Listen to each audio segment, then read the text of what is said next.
Is this your camera? This is the camera right Okay, here. all right. Comics Online. I'm going to be center of the camera. No, Okay, it's all I right. can. No, it's fine.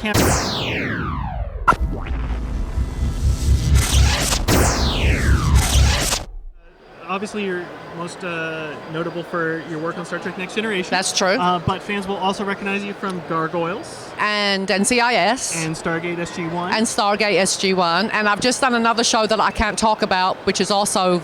It's like when you do a guest shot now, you have to sign like the Official Secrets Act. You can't talk about it. It's like everything's secret. It's weird. And it's not a sci-fi show, so it's kind of weird. Well, this has been a big year, or last year was a big year for Star Trek. It was. We had a recent movie coming out. What does the franchise, looking back, mean to you, or what stands out the most to you from your work? Well, it's actually not my work. What stands out the most from my experience with Star Trek was the friends that I made, because my cast are my family, and we're all still best friends 30 years later. I can't believe we're all still best friends. Actually, we're like a family. We don't see each other all the time, but when we do, we just, if we're at a party, we end the evening sitting in a corner with our backs to everybody else. We're very cliquey, yeah. So who would you say you're closest with amongst Michael the cast? Dorn. Michael Dorn is my bestie. And I'm going to give him a shout out because he's playing Antony in Antony and Cleopatra at the Orlando Shakespeare Festival as we speak. So go see him if you're in that area. So what are you working on aside from your top secret project, or what's your most recent? That is the most recent. The top secret project is the most recent. And I'm just, I'm at the place now where I get a call and then I'm working like in 2 days. I don't have my year set out like, say, Patrick does. Mine is a kind of a first come, first served basis. In terms of Gargoyles, can you talk about the process of working with that cast? And it was, of course, a Disney series. Right. Was there anything in particular that stood out to that experience? Well, we shot it like a radio play.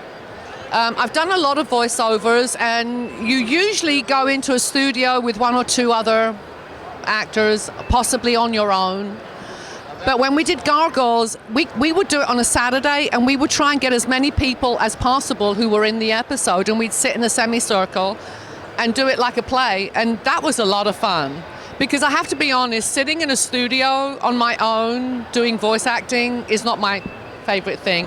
For me, acting is acting with another person and reacting to that person. So yeah, I like it when there's more people involved. One of the really interesting things about that series was the fact that you had so many of your friends I know, involved. it became like a Star Trek reunion on a Saturday morning. The same people who hired me to do Gargoyles also hired me to do Young Justice. So I'm Queen Bee in Young Justice, and I think that was cancelled, and everyone's trying to get it back on. It just got renewed. Oh, well done. Officially, season 3. You heard it here at Comics Online. Young Justice got renewed. Greg Weisman, I'm available. Hello. And Greg is actually a friend of ours. Is he? Hi, Greg. No, it actually just got picked up by, it sounds like, Netflix. Oh, Season cool. 3 just got announced at the end of last year. Excellent. So hopefully we'll get more Queen Bee. In terms of Next Generation, 7 seasons plus several movies, what stands out to you? What's your favorite moment when you're looking back, or what comes to mind first? We laughed for 7 years. We laughed nonstop. In fact, we had a director in the first season where we were still quite well behaved, and he refused to ever come back because we were too rowdy.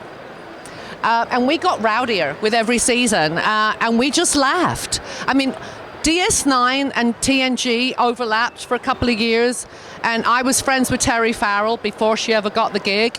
And I used to go and visit her, and I would leave my set that sounded like, kindergarten at recess, and I would go over to Deep Space Nine, and it would be deathly silent. And I would be like, did someone die? Is someone dead?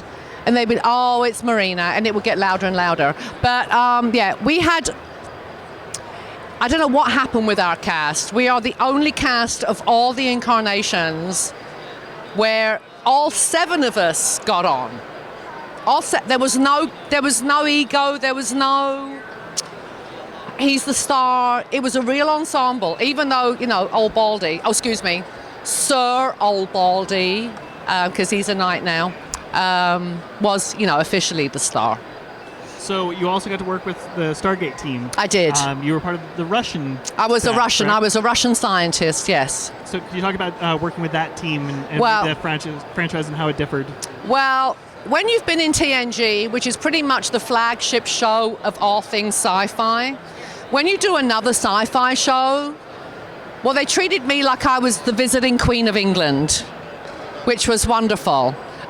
They spoilt me rotten, and I got on fantastically well with Ricky and with Amanda. I count them both as friends now. So, yeah, it was a wonderful experience. I just wished I'd done more than one. Stargate was definitely a phenomenal series. Yeah. too. So, well, thank you so much for your You're time. I know you're welcome. very busy at WonderCon. Thank but, you. It's been a pleasure. Nice to talk to you. Stay tuned for more at Comics Online. Bye, y'all. And the Zeldas turn to dust. Podcasting from the future like your time was dead and gone. And we rock the best site like ComicsOnline.com. Level 12 cybernetics, vibranium power acts. You communicate with snail mail while we wireless adapt. We are more than these CIs. We descend to